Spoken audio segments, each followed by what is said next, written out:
All right, guys, welcome back to the channel. And if you're new, thanks for stopping by. Make sure you hit that subscribe button now, as each of the day's analysis builds upon the previous day. And if you miss out on some, you will get confused with titles and other information that is out there.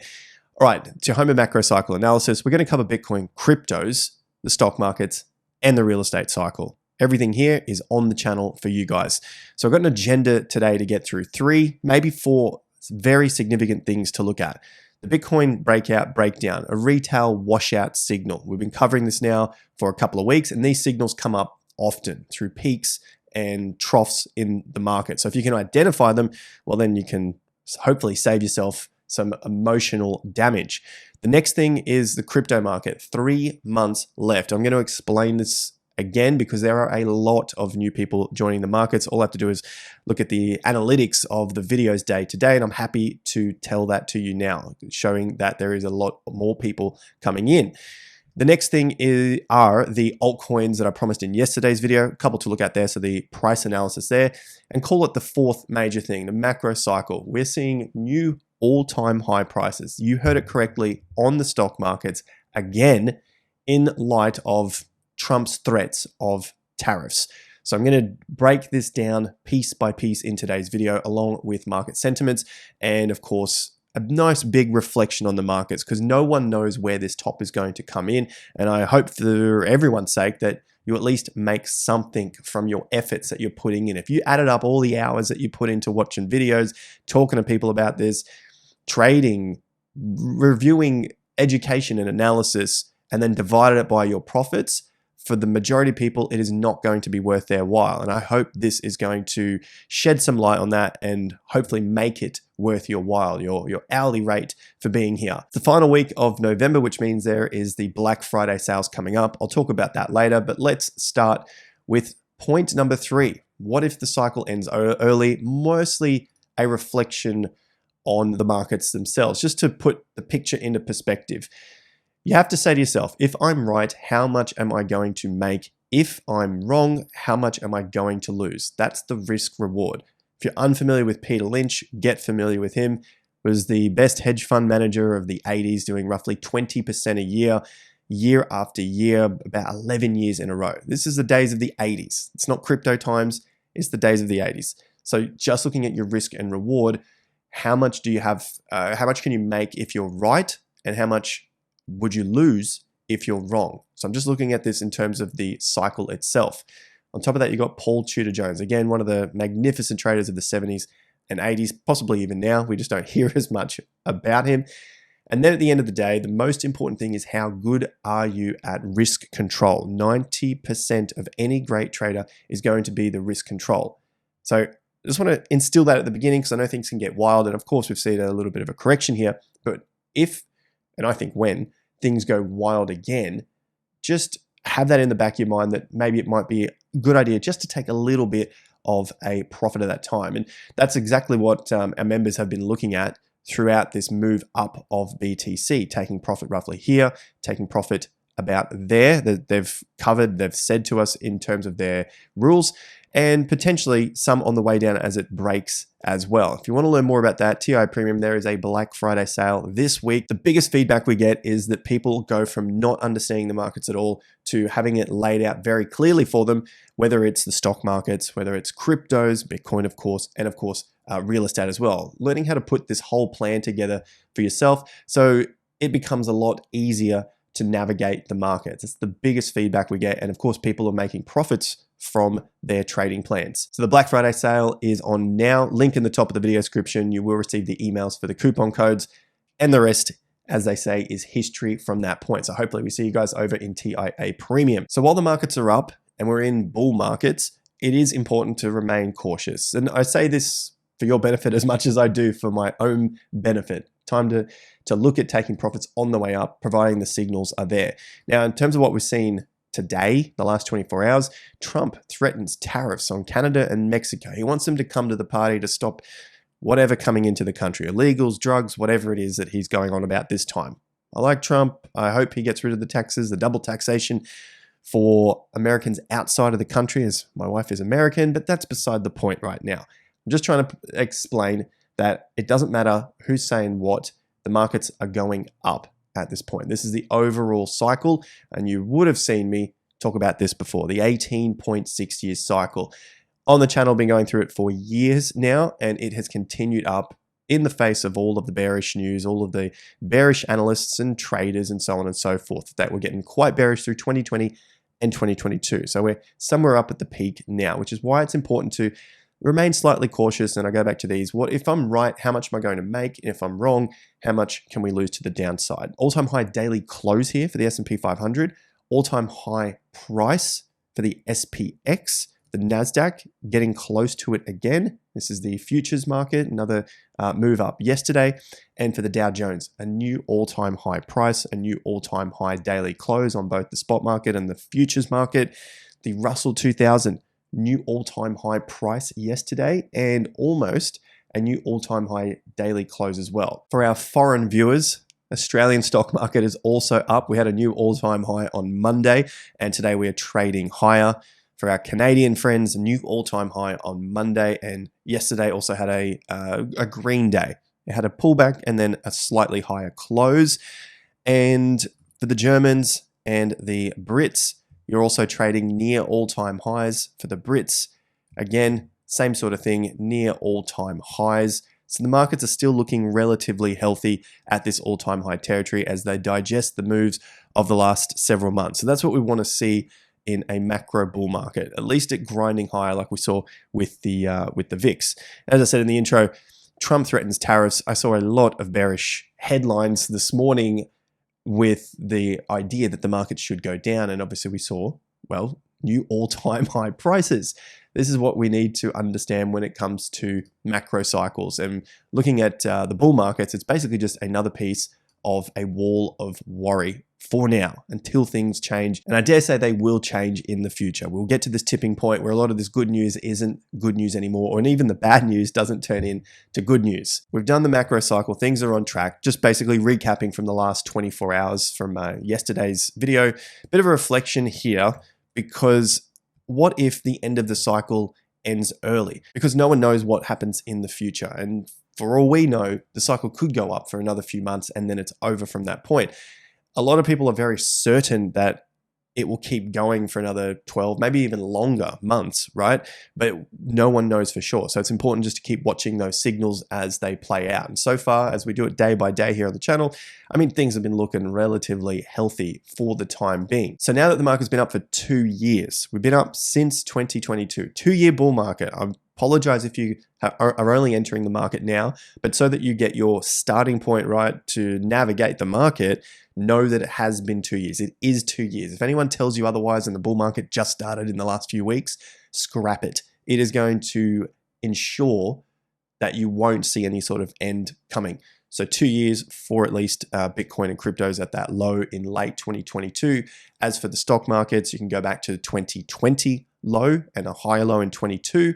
And as for the real estate cycle, the low was here for the US. Housing prices, 2011-ish, 2012 was the bottom. Therefore, we're looking at roughly 14 years up to take us out to about 2026. When it comes to data, a lot of people look really short term. They'll only reflect back a couple of years and look at 2021, maybe 2022, and see that low that came in, or they'll look back to 2020. But in fact, this cycle has been going since 2011, since the GFC, and you had a higher low forming and then basically been up for nearly 14 years now. So we need to understand where those starting points are. Otherwise, it will ensure that we miss the tops. So we'll keep coming back to this as well with the videos coming up on the channel. So market sentiment, and then we get into cryptos. This is crypto and Bitcoin market sentiment. I'll get to this and probably this one here that a lot of people are waiting for. First things first, the ETF flows have done it yet again. We saw extreme ETF flows coming in, and basically now the market has rolled over. We've hit $91,000. So of course I update this daily here on the channel just to have a look at the retail mania coming in on either breakouts, which is what is needed to push through those resistance levels, or they come back towards intermediate tops, sometimes major tops. Next up is Google Trends, and we're looking at Bitcoin here in the green today. Google's decided to give us green for BTC. You can see that the search volume over the last 30 days has tapered off but still in a healthy uptrend here. So we're not getting the extreme moves like we saw back in 11, 12, and 13th of November, so that really excitable time, nor is it like 21 or 22 of November, basically just last week when it pushed to $96,000, $99,000. But it's still got some healthy interest here, whether that's because the price is going down or because it's going up. I mean, I'll let you be the judge of that, but nonetheless, we're not heading down in a depressive way into some lows here where no one is looking for Bitcoin or cryptos. Next up is the fear and greed. So more market sentiment, still seeming like it's bobbling around here, but we have seen some lower highs come in. So at least the good side of this is that the market sentiment may be slightly resetting here as opposed to being in extreme greed the whole time. We've just touched on greed at 75. The reading starts at 76, if I'm not mistaken. At 76 gives you extreme greed. So essentially still in this trading range. And as we've covered many times before, the market sentiment can remain elevated for long periods of time. And like we saw in 2020, 2021, that period was roughly around 2 to 4 months. So far, we've seen just a few weeks at these highs, which could be similar to that period right there that we saw in mid-2020. Reset and then pushes higher again. So that leads us now to Bitcoin on the price chart. So I'm looking at this here, retail washout signal. So this is something that you could use for any of your other markets. Maybe you're looking at stock markets. This works really nicely with Bitcoin because of how highly the emotions are in the market. So what we're looking at are bars that follow other abnormal bars in terms of volume, and then looking at how these particular bars here and this one were smaller in terms of their range. So what these three bars have in common are they stopped the market. Basically, they stopped the move that had begun prior to it. Now, it's early days for this particular bar, but if we look at what happened in the last couple of times, this one here, you had extreme volume, but a smaller range bar. See the day before, huge range. A lot of people buying, not a lot of people selling because the price closed higher. And in this case, you had extreme volume, but you also had a smaller range bar. So for all the buying that was going on, especially at that top there, everyone's trying to get in and buy, you had a more selling happening because it pushed the price down. You had a slightly lower close, which then led to the market going flat for about 6 days. So there was still underlying strength in the background. But from that point, everyone thought from here, from the 11th of November, that it was just going to keep rising and 100K was definitely on the cards, within 24 hours. It was just crazy moves up to around $89,500. And that's why this bar here is really, really important to watch. Smaller range, which means it was met by selling, stopped the market for 6 days. Then we got on another climb and we had this day here. So on the 21st, note how these are lining up often with your ETF flows. Look at the 21st. Bigger than the other days. Of course, it's similar to the volume readings as well, but it's just like that sort of new blood coming into the system. And I believe it was also on the Google trend. So looking at Bitcoin 21, 22, highest volume, and then also high volume here, and then also high volume on the 6th, 7th, right? It's coinciding with these particular bars when you look at them in relation to the previous bars. So this one here, largest move up, 4.3%, highest volume that you'd seen all week. And then the next day is met with very similar volume. And again, must have been a lot more selling coming in than you saw the previous day. And it's basically stopped the market dead and caused a reversal. 1, 2, 3, 4 days so far. A reversal from that particular bar. So now we find ourselves here at this one. And we have something similar. However, it wasn't a higher close, which means more selling has still come in. So you got a lower close there. And you're basically back within this zone here. So it wasn't able to close above the 93.5 support zone. So we've broken back under. And the range, although it is smaller than that bar there, it's still a reasonable range considering the difference between that little one and this big one, and that little one and this big one, when you look at it in terms of percentages. So it could be slowing down here So I'm not saying that that is the final piece of the drop. You still have support back at 88, so no big deal. But you can start to see how these bars play into the market, and you see that you got the extreme greed coming in and then potentially that greed dropping off, just like we saw today with this particular bar.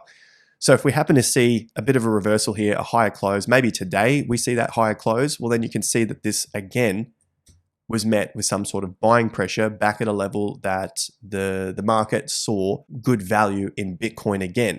They weren't seeing it up here, which is why it's dropped back down, but at least on the short term, they might be seeing reasonable value come back in at around $90,000, $91,000 for the short term. That's your typical retail washout. Basically retail coming in, as we saw in the ETFs, as we've seen with the Google search terms, and also with the fear and greed. So a lot of that market sentiment and search volume coming in, and then the price reflects that. They can push it up for a little bit, and then basically the washout has occurred. The price is now back to where it was on the 13th of November, basically that first little peak and another correction there.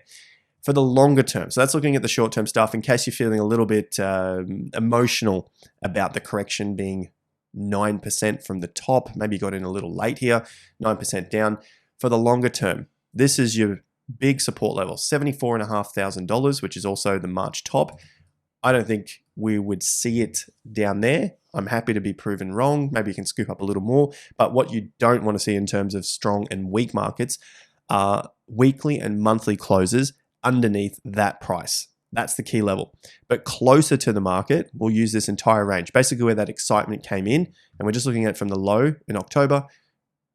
November, up to the top here on the 22nd. That's $83,800. So even if this move happens to come down, wash more people out, fill in this particular bar there on the 11th, where it was basically an abnormal bar, it was up 10.3%. So huge moves. We talked about that on the channel as well, where you don't often see multiple days like that on Bitcoin anymore, where you get this sort of double-digit percentages. It can happen, but you don't see it very often. Even if that is to wash it out, you've still got significant, very significant support back at around 83. So call it around the mid 80,000s, which also lines up with these lows.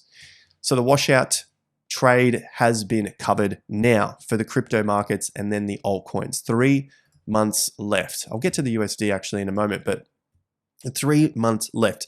This is talking about time in the market.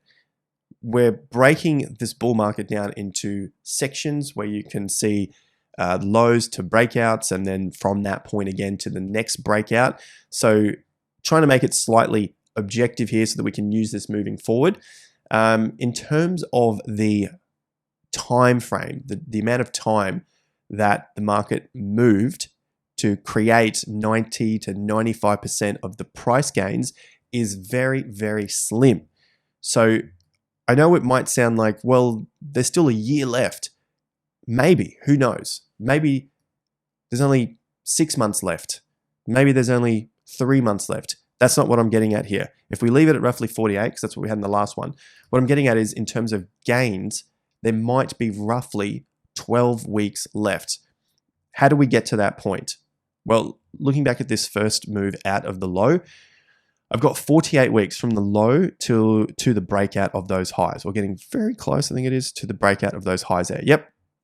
And within that, you had 4 weeks of actual gains. 1, 2, 3, 4. So 4 weeks of actual price movement. The rest of it, then what is it? 90-something percent, 92% of the time, the market is deciding what it wants to do next. And this is basically a waste of time. It's a waste of a lot of people's time if you are not short-term trading. There's volatility. There's plenty of stuff to do there on the hourly or the daily chart. But if you're like a buy and hold, that 90% of the time, the other 44 weeks of your time is not worth the energy getting emotional about the moves within that time. The move to the downside, this was the banking crisis. Remember that 2023? Everyone told us there was a big recession coming and it was all over from there. We didn't on the channel. I hope you were subscribed to us on the channel at that time as well. The move up came, then we had another move down, another up and a down. You get hopefully you're getting the point here where you see 4 weeks of actual price movement that the price doesn't come back to. It was basically 4 weeks that if you were in for that, you picked up 95% of the gain. 1, 2, 3, closed around this bar here. So that's 4. 1, 2, 3, 4. 4 bars. So the other 95% of the time, waste of time. Now for the next move, this other 53 weeks, you had about 8 weeks, give or take. It's a little bit subjective here, so it's entirely up to you. But either way, it's usually around that sort of 90-10 time in the market. 90% of the time, it's not doing anything. 10% of the time, it's doing something. So if we apply that rule to this next stage of the market and give it a little more leniency here, because what I did is go back and have a look at the last move of 2021, whereby if this is the big blow off move and we go for the full length right out to the end of 2025 and it's moving more than the consolidation areas here, like the first consolidation and then the second consolidation, note how there was more moving bars. It doubled in this next block. Maybe we get double again, maybe even triple. Maybe we get something like the 20 odd weeks. Well, looking at the last cycle, we had 14 out of the 53 weeks of price movement. So if you're in the market for those 14 weeks, then you got about 90% of the move. The rest of the time was basically chopping around, pulling back, consolidating, and then doing the same thing over and over again. So where does that leave us? Well, we're 2 weeks into this next block out of the 3 weeks. So therefore, well, 60%, 66% of the time, the market has moved in this case, but it's still very, very early. Now, in terms of how many trillions that is, I don't have an exact answer yet because we haven't finished it. But if you want to use what was there, well, you got to move up 661 billion out of those 2 weeks. And you're basically taking probably 90% of the move if you're just in for those 2 weeks because, well, this week here has been a correction. So if I'm applying the same sort of thing here with roughly around 14 weeks in the final move, so if I move this, move that up here, and 14 of those weeks actually move the market, well then we've done 2 of those. Maybe there's only about 12 left, which is where I get the 3 months left from. And I know some people might get a little bit triggered like, oh, you mean 3 months to the end of the market? No. What's more important than figuring that out is how much time I think is in the move. So if you're out of the market or in the market, which is what typically happens here, people get scared and they sell out on the way down and they wait for the market to come back. And by the time it comes back, it pumps like that. And they go, when is this pullback? And don't tell me you didn't say it because I heard it all through here. When is the pullback? This day happens, this day happens, this day happens. And they say, when is this going to pull back? When is it going to pull back? And people are waiting and waiting and waiting. And so if you're across this, understanding that the majority of the time the market is figuring out what it wants to do, like this period, like this period, like this period here, well, then it just, I hope, allows you to sleep a little easier at night, knowing that, well, as long as I'm waiting around and the market is still in an uptrend, I'm going to capture the majority of the very few weeks that the market actually moves. So there you have it. There is your 3 months left of crypto Bitcoin market gains, provided everything runs similarly to previous cycles. And then if you did something even crazier and added up just those weeks in general, say it was 4, 8, and call it 14 here, like the last cycle, well, you got 26 weeks out of the 3 years. So, 155 weeks to the upside. It's a very slim amount of time that the market is actually gaining. Therefore, it's probably safer to sit in your positions until you see a major signal unfold that shows the market is going to correct. Something similar to what I shared with you guys with Solana in the previous cycle when it broke down past the 50% level. That was just a major signal for me. Get out of the positions because the 50% is breaking down. With that in mind, let's have a look at some of the altcoins before I throw it into a new video. But before I do, just a quick reminder, Black Friday sale, link in the top of the video description. Get on board with that. It's only on for a few more days. Plus, you'll also get a discount code for the TIA Indicator Suite. Massive discounts on that for TIA Premium members. Okay, let's have a look at ETH Bitcoin. So the altcoin market, we'll leave the true altcoin market for another day. A lot of good stuff looking here. So subscribe to the channel. I'll get through this in tomorrow's video. ETH BTC, in terms of timing, it is on the diagonal uptrend. Maybe we got 4 more days to go. We get this green bar on the monthly close here, which might hold up on this line. I'm saying a lot of possibilities, or like, maybes, because it is still 4 days left and it's so close to failing yet again. Ideally, for the bull case here, for the old altcoin season, get a close above here, and then we get a quick move above 4.5%. So ETH BTC 4.5%. In terms of the timing, that would be very similar to last cycle. You got 5 months up to the first peak where the majority of the gains were made, and then basically not much happened after that. 2017, so there's December 2016, and then the gains in 2017. There it is, 6 months to the peak, and then after that, nothing else happened because you didn't get a break above that top either. So if we're on board with that sort of move, 5 months would take us out to about April of next year.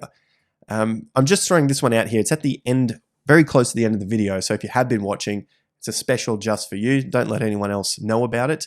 Maybe I'll talk about it in future videos, but you can know about it for now.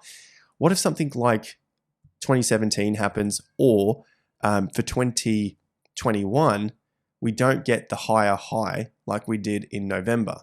So you got the February, March, April, May.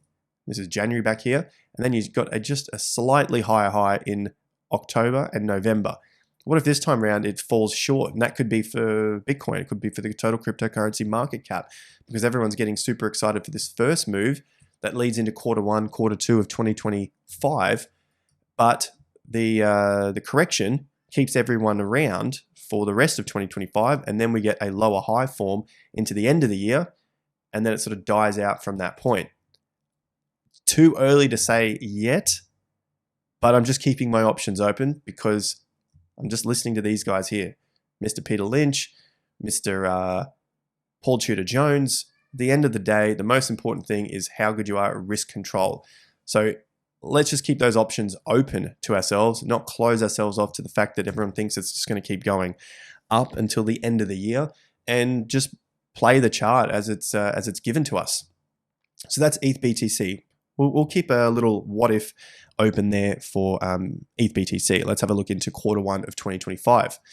I also said I would look at the Sol ETH chart here. So ETH BTC, a few more days to go. Sol ETH is still strong. It broke out in October. It's put in a higher low. It broke out again 2 weeks ago in November, and it's having a slight pullback here because ETH is finding a little bit more strength versus what Solana is.